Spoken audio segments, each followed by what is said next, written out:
വാസുദേവായ ഹരയേ പരമാത്മനെ പ്രണതക്ലേശനാശായ ഗോവിന്ദായ നമോ നമ. ശ്രീമദ് ഭാഗവതം ഏകാദശസ്കന്ധം അധ്യായം 23 നമ്മൾ ശ്ലോകം 15 ചെയ്തു. അപ്പം ഇങ്ങനെ ആർക്കും കൊടുക്കാതെയും അവനോൻ അനുഭവിക്കാതെയും ഇങ്ങനെ ഉരുക്കൂട്ടി വെച്ചിട്ടുള്ള സമ്പത്ത് ഒരിക്കലും സുഖത്തെ നൽകുകയില്ല. അപ്പോൾ മാത്രമല്ല, അവനവനെ മനസ്സിന് വിഷമായി തീർന്നു, മരണാനന്തരം നരകവും ലഭിക്കും എന്നൊക്കെയാണ് നമ്മൾ പറഞ്ഞ അല്ലേ. ഇങ്ങനെ സൂക്ഷിച്ച് വയ്ക്കണ ഒരാളുടെ ധനം ഒരാൾക്കും ഉപയോഗമില്ലാതെ പോകുമെന്ന് പറഞ്ഞു. ഇനി 16 വായിക്കാം കേട്ടോ. യശോ യശസ്വിനാം ശുദ്ധം ശ്ലാഘ്യായേ ഗുണിനാം ഗുണാ ലോഭസ്വൽപ്പോപി താൻ ഹന്തി ശ്വിത്രോ രൂപമിവേപ്സിതം. ശ്വിത്ര പറഞ്ഞാൽ ഒരു തരം ലെപ്രസിയാണ്. അതുകൊണ്ട് വെളുത്ത് മേലൊക്കെ സ്കിന്നൊക്കെ വെളുത്ത മുറികളാവണതാണ് അതുകൊണ്ട്. ശ്വിത്ര പറഞ്ഞാൽ വെളുത്ത അതായത് വെളുപ്പ് നിറം ഉണ്ടാക്കണം. 2 തരം ഉണ്ട് അതുകൊണ്ട്. ശ്വേതകുഷ്ഠവും വേറൊരു കുഷ്ഠമുണ്ട്. അപ്പോൾ ഇതിങ്ങനെ വെളുപ്പ് പാണ്ടിങ്ങനെ ഉണ്ടാക്കണ തരത്തിലുള്ള ലെപ്രസിയാണ് കേട്ടോ. ഈപ്സിതം രൂപം സുന്ദരനായ രൂപത്തിനെ വിരൂപമാക്കുന്നത് പോലെ. അതായത് ഇപ്പോൾ ഒരു നല്ല ഭംഗിയുള്ള ഒരു പുരുഷനോ സ്ത്രീക്കോ ഇങ്ങനെ വെള്ള ലെപ്രസി ഉണ്ടായാൽ അത് ഇനിയിപ്പോൾ പാണ്ടിനാണോ പറയണമെന്ന് എനിക്കറിയില്ല കേട്ടോ. അത് വെറും കുഷ്ഠാണോ അതോ വെറും പാണ്ടാണോ എന്നറിയില്ല. പക്ഷെ ഞാൻ 1-2 3 പുസ്തകത്തിലൊക്കെ നോക്കിയപ്പോൾ എല്ലാറ്റിലും കുഷ്ഠം തന്നെയാണ്, ശ്വേതകുഷ്ഠം എന്നൊക്കെയാണ് കാണുന്നത് കേട്ടോ. അപ്പോൾ എന്തായാലും മേലിങ്ങനെ വെള്ള നിറം വരുന്ന തരത്തിലുള്ള ആ അസുഖം വന്നാൽ എത്ര ഭംഗിയുള്ള സ്ത്രീയാണെങ്കിലും പുരുഷനാവിനും അവരെ വിരൂപമാക്കുമല്ലോ. അതാണ് ഈപ്സിതം രൂപം ഇവ. ലോഭ സ്വൽപ അഭി, ചെറിയ ലോഭം എന്താ അത്യാഗ്രഹം പോലും. യശസ്വിനാൻ, അതായത് യശസ്വികൾക്ക് ശുദ്ധം യശഃ, ശുദ്ധമായ കീർത്തിയെ ഗുണിതാം, സദ്ഗുണവാന്മാരുടെ ഇളയ ശ്ലാഘ്യ ഗുണങ്ങൾ എവയുണ്ടോ അവയെയും ഹന്തി നശിപ്പിക്കുന്നു. എന്താണ് ഇതിലൊരു ഉദാഹരണം പറഞ്ഞെടുക്കുകയാണെ. അതായത് നല്ല സൗന്ദര്യമുള്ള പുരുഷനോ സ്ത്രീക്കോ ഇങ്ങനെ ഈ ശ്വേതകുഷ്ഠം എന്ന് പറഞ്ഞിട്ടുള്ള മേലൊക്കെ വെളുപ്പ് നിറമായിട്ട് വരുന്ന ആ ലെപ്രസിയോ അല്ലെങ്കിൽ പാണ്ടോ എന്താ വെച്ചാൽ അത് വന്നാൽ അവർ വിരൂപമായി തീരണ പോലെ, അല്ലെങ്കിൽ അവരുടെ സൗന്ദര്യത്തിനൊരു കളങ്കം ഉണ്ടാവുന്നത് പോലെയാണ് ഏത് വളരെ യശസ്വികളായിട്ടുള്ളവരുടെ യശസ്സിനെ ഇങ്ങനത്തെ പിശുക്ക്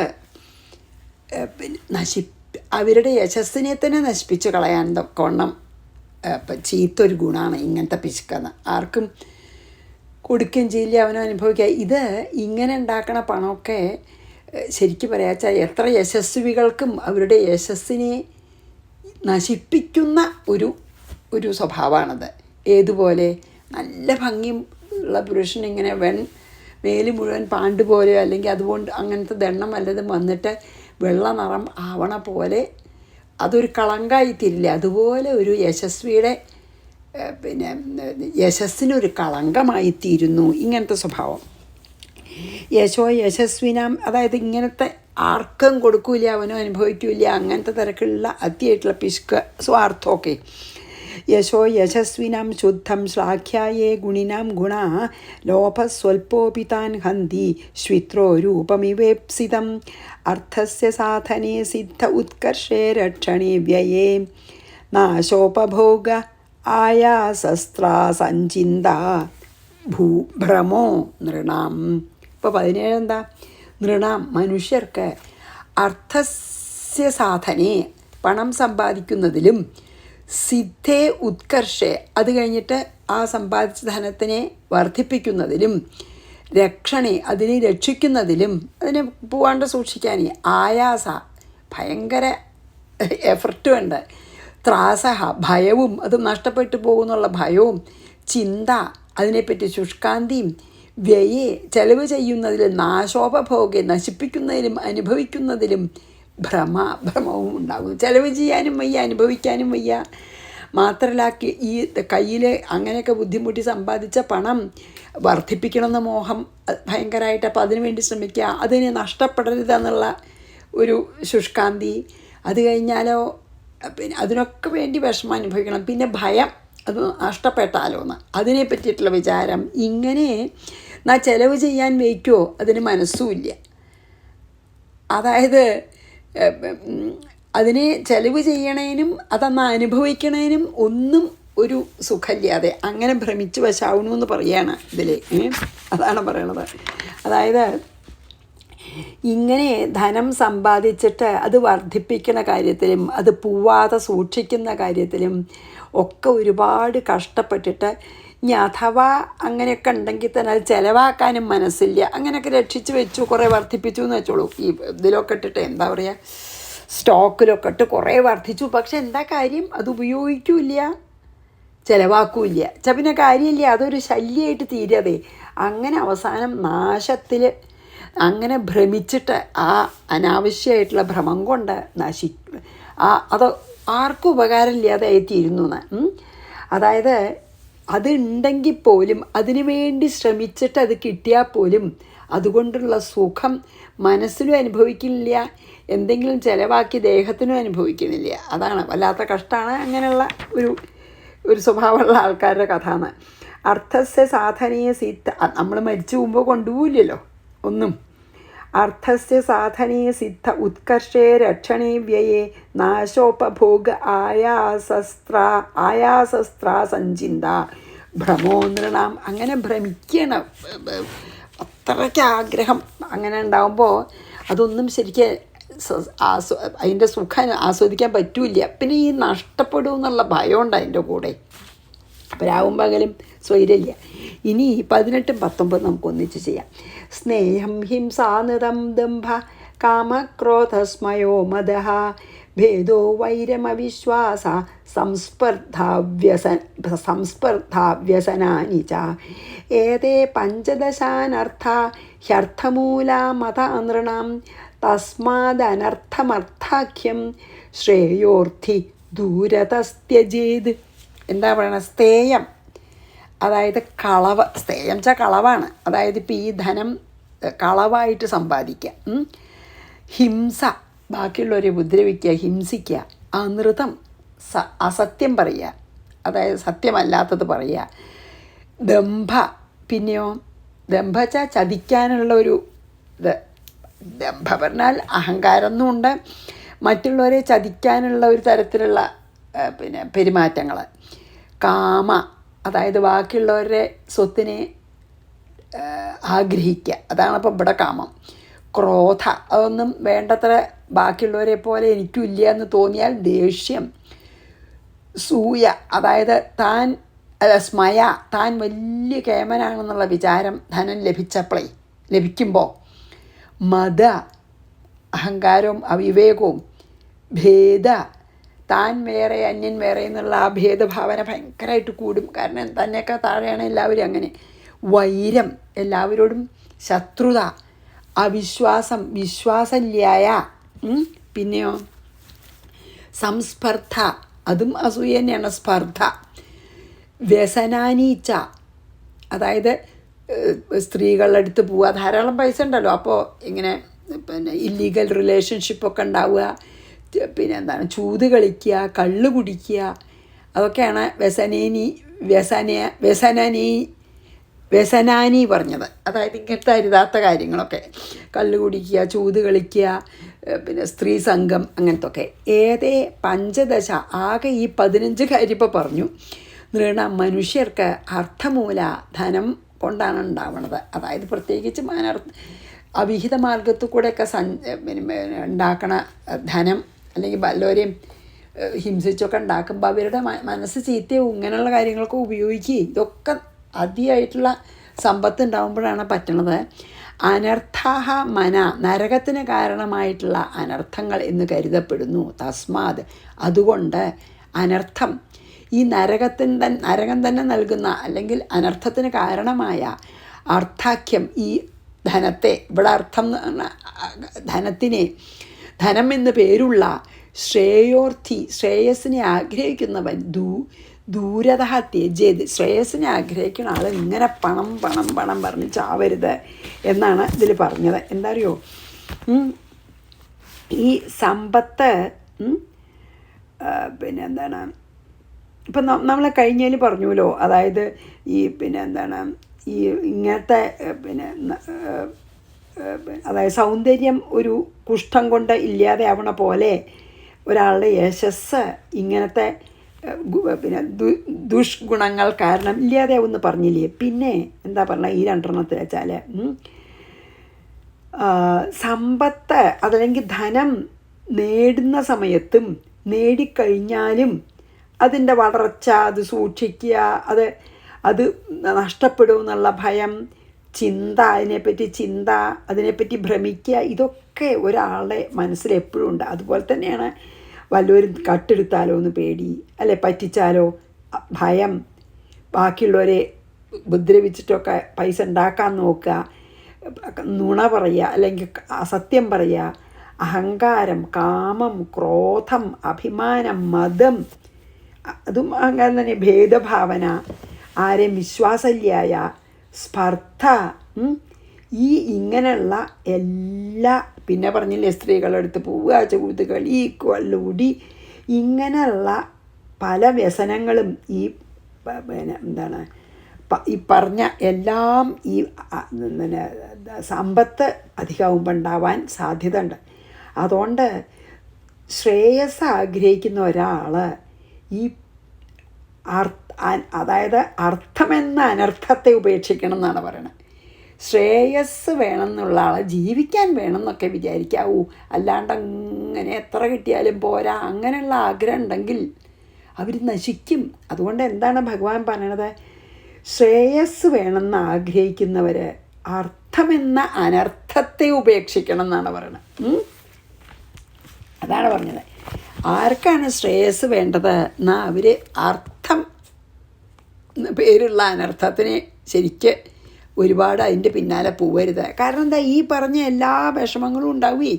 എന്തൊക്കെ പറഞ്ഞു ഇല്ലേ, എത്ര കാര്യങ്ങൾ, 15 കാര്യങ്ങൾ പറഞ്ഞു ഇല്ലേ.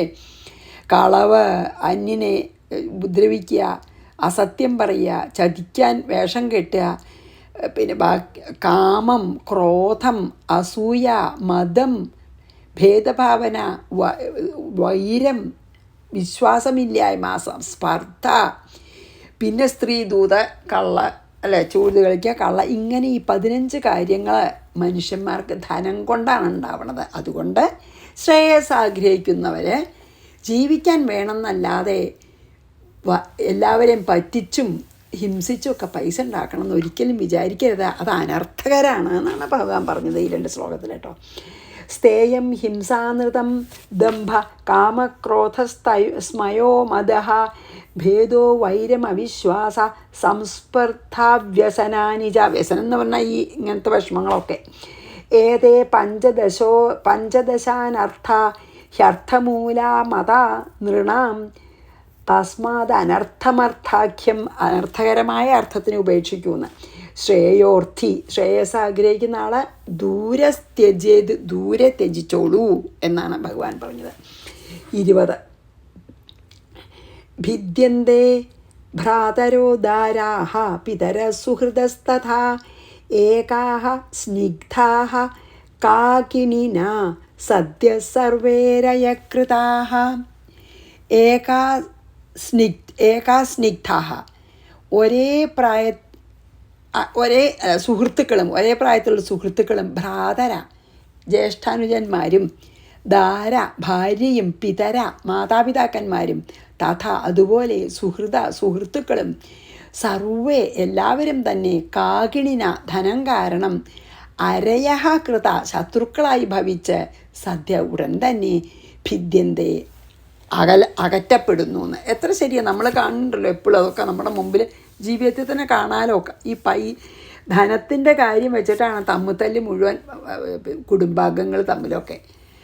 അതുവരെയൊക്കെ എല്ലാവരും നല്ല സ്നേഹത്തിലിരുന്നത് ധനം എന്തെങ്കിലും ഭാഗം വയ്ക്കണ കാര്യമൊക്കെ വരുമ്പോഴാണ് എപ്പോഴും തമ്മിത്തല്ലും തെറ്റിദ്ധാരണയൊക്കെ ഉണ്ടാവണത്. അതാണിപ്പോൾ ഭഗവാൻ ഇതിൽ പറഞ്ഞത്. എന്താ അറിയോ, അതായത് വളരെ ഉറ്റ സുഹൃത്തുക്കളും ജ്യേഷ്ഠൻ അനുജന്മാരും ഭാര്യയും മാതാപിതാക്കളും അതുപോലെ തന്നെ സുഹൃത്തുക്കളും ഇവരൊക്കെ ആയിട്ട് ധനം കാരണം പലപ്പോഴും ഇവരൊക്കെ ശത്രുക്കളായി തീരണത് കാണാം. ഒരുപാട് അങ്ങനെ സംഭവിക്കുന്നുണ്ട് ധനം കൊണ്ട്. അതാണ് പറയുന്നത് ഭഗവാൻ, അതാണ് പറഞ്ഞത്. പലപ്പോഴും ഈ ധനം കാരണമാണ് ഇങ്ങനത്തെ ശത്രുത കണ്ടുവരുന്നതെന്ന് ഭഗവാൻ പറഞ്ഞു. ഭിദ്യന്തേ ഭ്രാതരോദാരാഹ പിതര സുഹൃദസ്തഥാ ഏകാഹ സ്നിഗ്ധ കാകിനിന ധനം കൊണ്ട് സദ്യ സർവേരയസ്കൃതാഹ ശത്രുക്കളായിത്തീരുന്നത് കാണാം. അർത്ഥേനാൽപീയ സാഹ്യേതേ സംരബ്ധ ദീപ്തമന്യവഃ ത്യജന്ത്യാശു സ്പൃഥോ ഘ്നന്തി സഹസോത്സൃജ്യ സൗഹൃദം. അപ്പോൾ 21 അർത്ഥം നോക്കാം. ഹി എന്താണ് കാരണം വെച്ചാൽ അൽപീയസ അർത്ഥേന ചെറിയൊരു എമൗണ്ട് അല്ലെങ്കിൽ ചെറിയൊരു സാധനത്തിന് വേണ്ടി അത്ര വലിയ വിലയൊന്നും ഇല്ലാത്താവും എങ്കിൽ പോലും ചെറിയൊരു കാര്യത്തിൻ്റെ കാരണം ഇവർ സംരബ്ധ മനസ്സൊക്കെ ക്ഷോഭിച്ചിട്ട് ദീപ്തമന്യവഹ, അതിനാൽ ദീപ്തം ചെന്താ ക്രോധം വന്നിട്ട് മനസ്സ് ക്ഷോഭിച്ച് ചെറിയൊരു കാര്യത്തിനാവും ചിലപ്പോൾ, എന്നിട്ട് മനസ്സ് ക്ഷോഭിച്ച് ദേഷ്യം വന്ന് സ്പൃഥ അതുകൊണ്ട് പരസ്പരം കലഹിച്ച് സൗഹൃദം സ്നേഹത്തിനെ ആശു ഉടനെ ഇല്ലാതെയായിട്ട് ഉത്സൃജ്യ തമ്മിൽ തല്ലുന്നു ഗ്രന്ഥി ഉടനെ തന്നെ വീട്ടിൽ നിന്നും സഹസാ ത്യജന്തി ഉപേക്ഷിക്കപ്പെടുന്നു. അതൊക്കെ നമ്മൾ കാണുന്നത് തന്നെയാണല്ലോ പറയണത് അല്ലേ. ചെറിയ എന്തെങ്കിലും സാധനം, അത്ര വലിയ വിലയൊന്നും ഇല്ലാത്തൊരു സാധനം അല്ലെങ്കിൽ കുറച്ച് പൈസയോ അല്ലെങ്കിൽ കുറച്ച് ഭൂമിയോ അതിൻ്റെ ആ കാരണം കൊണ്ട് അതിനെ ചൊല്ലി വളരെ ക്ഷോഭിച്ചവരും ആ ക്ഷോഭം കൊണ്ട് ദേഷ്യം വന്നവരും അങ്ങനെ ശത്രുക്കളുമായി തീർന്നിട്ട് പെട്ടെന്ന് എല്ലാ സ്നേഹവും ഇല്ലാതെയായിട്ട് പരസ്പരം ഉപേക്ഷിക്കുകയും ഗൃഹത്തിൽ നിന്ന് പറഞ്ഞേക്കുകയും ഒക്കെ ചെയ്യണം നമ്മൾ കാണുന്നുണ്ട് ഇല്ലേ. ഇതൊക്കെ നമ്മളെ നാലുപുറം നടക്കുന്നതാണ്. ഇതൊക്കെ നമ്മളെ ധനം ഒറ്റ കാരണം കൊണ്ട് കാണുന്നുണ്ട് എന്ന് പറയണം ഭഗവാൻ. അർത്ഥേനാൽപി അല്ലേ, നമ്മൾ ധാരാളം കാണുന്നുണ്ടല്ലോ ആൾക്കാർ ഇത് മാത്രം വെച്ചിട്ട് അല്ലേ. അതായത് വളരെ പ്രിയപ്പെട്ട സഹോദരങ്ങൾ, അച്ഛനമ്മമാരെ, ഭാര്യമാരെ, സുഹൃത്തുക്കളെ, ഇവർ പോലും ധനത്തെ ചൊല്ലി സ്നേഹം ഇല്ലാതെ ആവാൻ പലപ്പോഴും കാരണമാവുന്നുണ്ട്. മാത്രമല്ല അല്പധനത്തിനായിട്ട് ശത്രുത്വം വളർത്തിയിട്ട് എല്ലാ സൗഹൃദവും കളഞ്ഞ് പരസ്പരം കൊല്ലാൻ പോലും ആൾക്കാർ തയ്യാറാവണം നമ്മൾ കണ്ടിട്ടുണ്ട് ഇല്ലേ. അത്ര ഒരു ധനം കൊണ്ടുണ്ടാവണം നമുക്ക് കാണാം എപ്പോഴും. അർത്ഥേനാൽപീയ സാഹ്യേത അത് വായിച്ചു. ഇനി 22 ലബ്ധ്വാ ജന്മാമരപ്രാർത്ഥ്യം മാനുഷ്യം തദ്വിജാഗ്രതാം തദനാദൃത്യയേ സ്വാർത്ഥം ഘ്നന്തിയാന്ത്യശുഭാം ഗതിം. 22 അമരപ്രാർത്ഥ്യം ദേവന്മാർ പോലും പ്രാർത്ഥിക്കാൻ അർഹമായ മനുഷ്യജന്മം. അതായത് ദേവന്മാർക്ക് പോലും മനുഷ്യരായി ജനിക്കണം എന്നാണ് മോഹേ. അപ്പോൾ എന്താ പറയണത്, ദേവന്മാരാൽ പോലും ആഗ്രഹിക്കുന്ന ഇത്ര സുദുർലഭമായിട്ടുള്ള ഈ മനുഷ്യജന്മത്തിനെയും തദ് ദ്വിജാഗ്രത അതിലും ശ്രേഷ്ഠമായിട്ടുള്ളൊരു ബ്രാഹ്മണ ജന്മത്തിനെയും ഇയാൾക്ക് ഈ ഭിക്ഷുവിന് ഇയാൾക്ക് ബ്രാഹ്മണ ജന്മമാണല്ലോ കിട്ടിയത്. ലഭിച്ചിട്ട് തദ് അനാദൃത്യ അതിനെ ആദരിക്കാതെ അല്ലെങ്കിൽ അതിനെ എനിക്കത് കിട്ടിയെന്നൊന്നും അതിൻ്റെ വില അറിയാതെ സ്വാർത്ഥം ഘ്നന്തി ആരാണ് അതായത് മോക്ഷത്തിനെ നശിപ്പിക്കുന്നത് അല്ലെങ്കിൽ മോക്ഷത്തിന് വേണ്ടി ശ്രമിക്കാത്തത് ശുഭാം ഗതിം യാന്തിം അവർക്ക് നരകം തന്നെയാണ് ഗതിന്ന്. എന്താണെന്നതിൽ പറഞ്ഞത്, ഇതിലിപ്പോൾ എന്താ അറിയോ, സ്വാർത്ഥം എന്ന് പറഞ്ഞാൽ അവനവനെ തന്നെ പ്രാപിക്കുക വെച്ചാൽ മോക്ഷം എന്നർത്ഥം. അതായത് ദേവന്മാർ പോലും ആഗ്രഹിക്കണു മനുഷ്യജന്മം കിട്ടാനായിട്ട്. അങ്ങനെ ദേവന്മാരാൽ പോലും പ്രാർത്ഥിക്കപ്പെടുന്ന ഒരു ജന്മമാണ് മനുഷ്യജന്മം. കാരണം ദേവന്മാർക്ക് ആ പുണ്യം ക്ഷയിച്ചാൽ ആദ്യം ഇവിടെ വന്ന് ജയിക്കണം. അത് നിത്യമല്ല എന്നറിഞ്ഞാൽ ദേവന്മാർ പോലും മനുഷ്യനായി ജനിച്ചാൽ എനിക്ക് മോക്ഷത്തിന് വേണ്ടി പ്രവർത്തിക്കാമല്ലോ. അതായത് ഭൂമിയിൽ മാത്രമേ മോക്ഷത്തിന് വേണ്ടിയിട്ട് യത്നിക്കാൻ പറ്റുള്ളൂ. വേറെ ഒരു ലോകത്തിലും മോക്ഷത്തിന് വേണ്ടി യത്നിക്കാൻ പറ്റില്ല. അപ്പോൾ ദേവന്മാരും യക്ഷന്മാരും കിന്നരന്മാരും അവരൊക്കെ അവർക്ക് ആഗ്രഹം എന്താ വെച്ചാൽ ഈശ്വര മനുഷ്യനായി ജനിക്കണം. അതുകൊണ്ടാണ് ദേവന്മാരാൽ പോലും പ്രാർത്ഥിക്കപ്പെട്ടിട്ടുള്ള ഈ മനുഷ്യവും ഈ സുദുർലഭമായിട്ടുള്ള ഈ മനുഷ്യജന്മം. മാത്രമല്ല ഇയാൾക്കൊരു ബ്രാഹ്മണ ജന്മവും കിട്ടി. എന്നിട്ടും അതിനെ കിട്ടിയതിനെ വേണ്ട പോലെ ഉപയോഗപ്പെടുത്താതെ, അതിൻ്റെ വില അറിയാതെ, അതിന് ആദരവ് നൽകാതെ ഈ ആരാണ് തൻ്റെ മോക്ഷപ്രാപ്തിക്ക് വേണ്ടി ശ്രമിക്കാതിരിക്കുന്നത്, ആൾക്ക് ഈ ജനനമരണ ചക്രത്തെ ചുറ്റിത്തിരിയെന്നെ വേണ്ടിയിരുന്ന് പറയുകയാണ്. അത്ര സുദുർലഭമായിട്ടുള്ള മനുഷ്യജന്മം, അതിലും ബ്രാഹ്മണ ജന്മം കിട്ടിയിട്ട് ഈ മോക്ഷത്തിനായി യത്നിക്കാത്ത ഒരാളുടെ കഥ അയാൾക്ക് ഇനി ഈ സംസാര ചക്രത്തിൽ ചുറ്റിത്തിരിയേണ്ട ഗതികേട് തന്നെയാണ് അയാൾക്ക് വന്നുകൊണ്ടേയിരിക്കുക എന്നാണ് പറയണത് അല്ലേ. ലബ്ധ്വാ ജന്മാമരപ്രാർത്ഥ്യം മാനുഷ്യം തദ്വിജാഗ്രതാം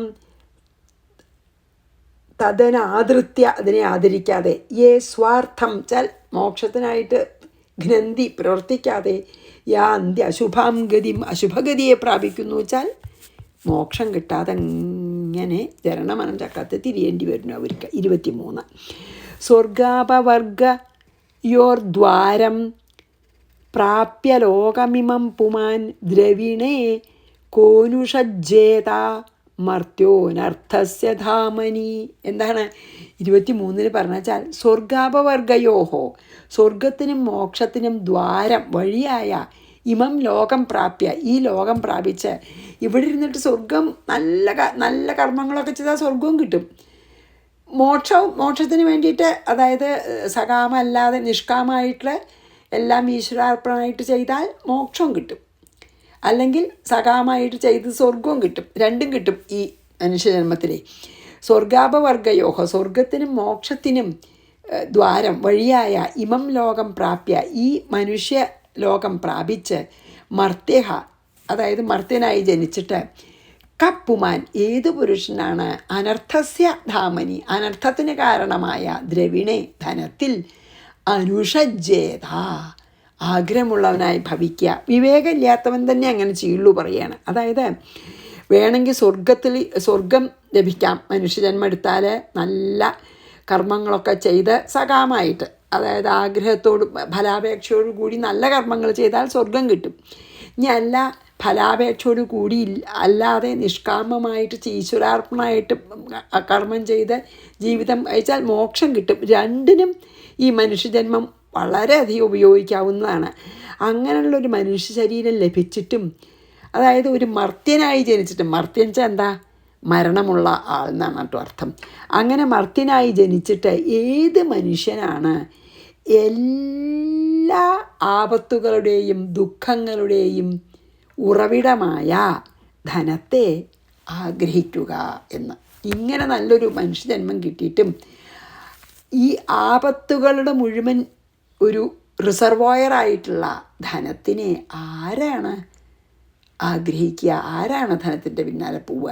കാരണം വേണമെങ്കിൽ സ്വർഗം കിട്ടും, വേണമെങ്കിൽ മോക്ഷം കിട്ടും, അതിനൊന്നും ശ്രമിക്കാതെ ഈ ധനത്തിൻ്റെ പിന്നാലെ പോകാൻ ഏതൊരു അവിവേകിയാണ് ഇത് ചെയ്യുക എന്ന് പറഞ്ഞു. ഇനി ദേവർഷി സ്വർഗാപവർഗയോർദ്വാരം പ്രാച്യ ലോകമിമം പുമാൻ ദ്രവിണേ കോനുഷജ്ജേത മർത്യോനർത്ഥസ്യ ധാമനി. വിവേകമുള്ള ഒരാളും അങ്ങനെ ചെയ്യില്ല എന്നർത്ഥം അല്ലേ. 24 കൂടി ചെയ്യാം. ദേവർഷി പിതഭൂതാനി ജ്ഞാതീൻ ബന്ധുംശ്ച ഭാഗിന അസംവിഭജ്യ ചാത്മാനം യക്ഷവിത്തപതത്യഥ. 24 കൂടി നിർത്താട്ടോ. ദേവർഷി പിതഭൂതാനി, പഞ്ചമഹായജ്ഞങ്ങളായിട്ടുള്ള, അതായത് ഈ എന്നൊക്കെ പറഞ്ഞില്ലേ, ദേവതകൾ, ഋഷിമാർ, പിതൃക്കൾ, ബാക്കി പ്രാണികൾ, അല്ലേ, ഭൂതങ്ങൾ, പഞ്ചഭൂതങ്ങളൊക്കെയാണല്ലോ നമ്മൾ പഞ്ചയജ്ഞം ചെയ്യുക. ജ്ഞാതീൻ ച ബന്ധുക്കളെയും ഭാഗിനഹാച്ച ഭാഗികളായ മറ്റവരെയും, അതായത് ദേവതമാരെയും ഋഷിമാരെയും പിതൃക്കളെയും നമ്മുടെ ഒപ്പം ജീവിക്കണ സർവഭൂതങ്ങളെയും പിന്നെ പഞ്ചഭൂതങ്ങളെയൊക്കെ പിന്നെ ബന്ധുക്കളെയും